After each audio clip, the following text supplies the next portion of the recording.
Olá, produtivos! Tudo bem com vocês? Sejam muito bem-vindos a mais um vídeo do canal. E hoje eu vou falar sobre um assunto que as pessoas adoram confundir e que para mim também era um pouco confuso quando eu comecei a falar sobre isso, justamente porque era difícil entender quais eram as dúvidas de verdade. A questão é, qual a relação entre produtividade e organização? Eu fiz um post, deve fazer quase 2 anos já, que dizia: você não é organizado se você passa o dia arrumando gaveta, se você passa o dia reestruturando divisão de pastas no computador, se você passa o dia inteiro refazendo e revisando coisas para que elas estejam sempre num padrão excelente de organização. Por quê? Porque isso não é organização, isso é repetição. E isso pode ser, inclusive, uma questão de procrastinação ativa, em que nós temos algo para fazer que nós não queremos, mas acabamos fazendo qualquer outra coisa que muitas vezes é menos importante, só para não fazer aquilo que nós realmente precisamos fazer. Então, esse movimento de preciso organizar isso, preciso organizar aquilo, muitas vezes é uma fuga, é procrastinação, não necessariamente produtividade e nem mesmo organização. E aí tem uma segunda questão que é a seguinte: muitas vezes pessoas organizadas passam por produtivas. E aí vem aquele termo que eu gosto de usar de cumpridor de tarefas. Tem pessoas que são excelentes em manter uma casa organizada, um escritório organizado, os seus próprios pensamentos organizados, que lidam bem com ferramentas, com agendas, com softwares e uma série de coisas.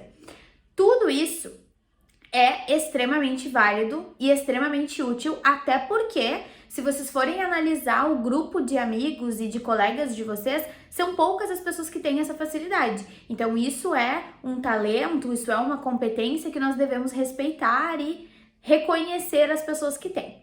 Porém, isso não é produtividade, e eu já vou explicar por quê. Todas as nossas competências, elas têm um lado do bônus e o lado do ônus. E o lado do ônus é o momento em que nós simplesmente entramos no automático. Por exemplo, eu sou uma pessoa sanguínea, como vocês já devem ter percebido, eu faço tudo muito rápido, de um jeito às vezes frenético.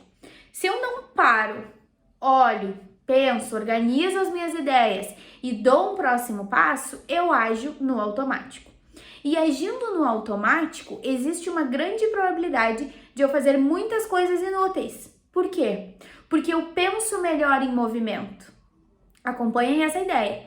Então, existe sim uma grande probabilidade de uma pessoa extremamente ativa, que é o meu caso, e que também é organizada, que também é o meu caso, porque eu sou uma pessoa organizada, achar que é produtiva quando não é. Pô, mas então como é que eu sei se eu sou ou se eu não sou produtivo? Pelos resultados, pelas escolhas e pela mentalidade produtiva. Essa pessoa do exemplo que eu dei, que é extremamente competente, vamos chamar de Isabel. A Isabel é extremamente competente em questões de organização. Tudo que tu pergunta para ela, ela sabe onde está. Ela consegue organizar as coisas em uma linha de raciocínio muito lógica, que fique fácil para as pessoas encontrarem. E ela faz isso muitíssimo bem. Qualquer papel que tu largar na mesa dela, ela sabe onde vai, mesmo que ela nunca tenha lido ou visto o documento. No computador é extremamente organizado, ela consegue inclusive organizar pastas colaborativas, o que é um grande desafio e quem tem sabe. Então, essa é uma competência muito válida. Qual é o bônus dessa competência? Provavelmente ela otimiza tempo nisso e garante que todo mundo parta do mesmo princípio. Garante que essas informações estejam acessíveis para todo mundo, e isso é extremamente importante. Só que qual é o ônus disso? Ela provavelmente, no automático, entra em um ritmo de não pensar. Existe uma grande probabilidade de ela estar produzindo no automático e fazendo as coisas sem analisar. Então, largaram esse documento, eu sempre faço isso, é isso que eu vou fazer. Criaram esse novo software, eu sempre faço isso, é isso que eu vou fazer. Sem aquele momento de analisar o que realmente está acontecendo naquele caso.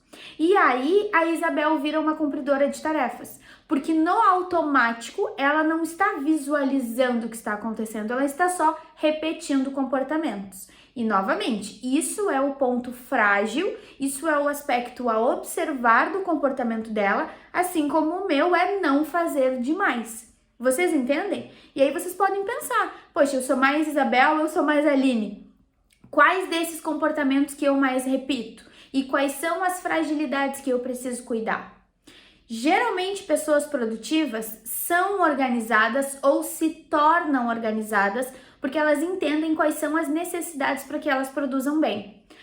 Por outro lado, geralmente pessoas organizadas não são produtivas porque viram cumpridoras de tarefas.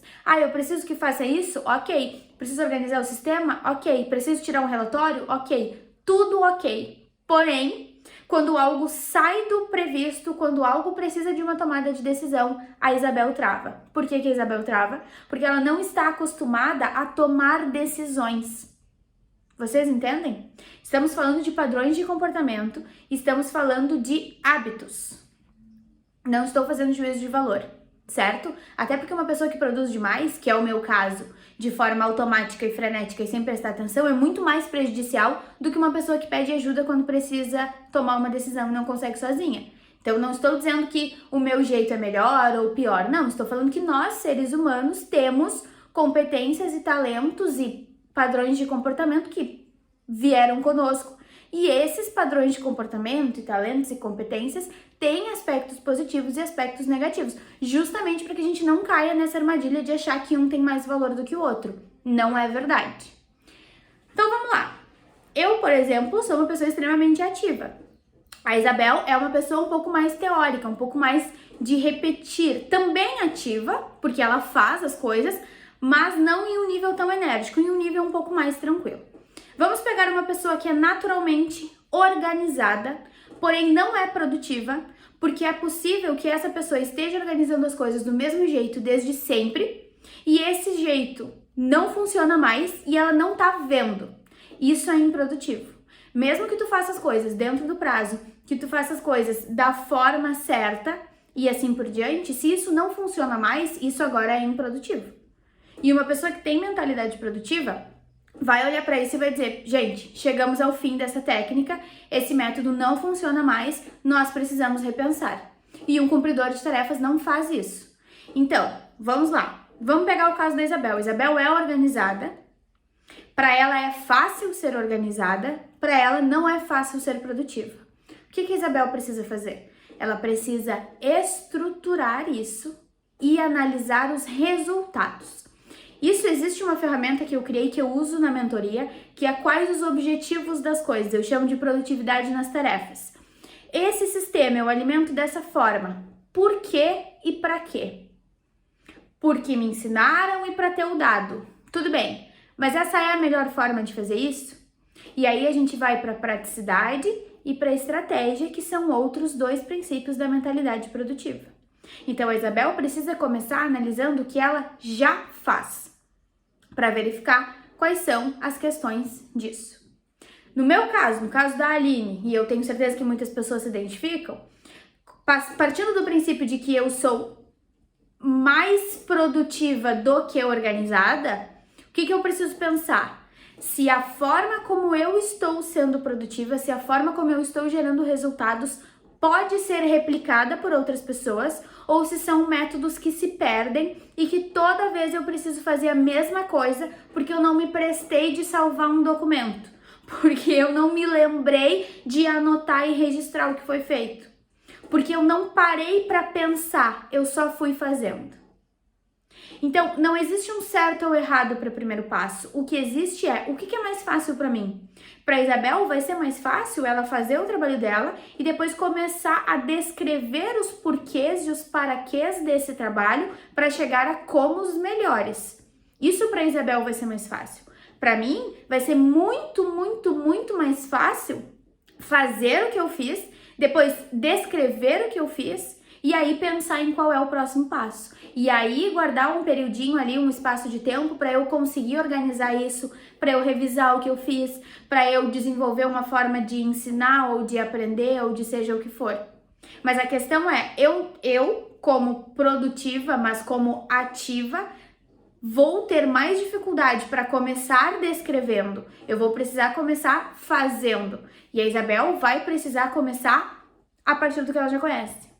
Então, para eu ser produtiva e para eu ser organizada, o primeiro passo acaba sendo começar do que eu já faço.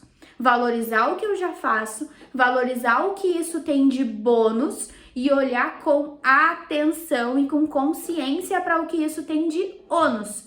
Aí sim vai ficar muito mais fácil organizar essas coisas todas. É possível ser produtivo sem ser organizado? Sim. É possível ser organizado sem ser produtivo? Sim. Para ser as duas coisas, que é excelente, é o ideal, nós precisamos partir daquilo que nós já fazemos, seja a organização ou seja a produtividade. Gostaram? Comentem aqui e me contem, vocês estão mais pro lado da produtividade ou pro lado da organização?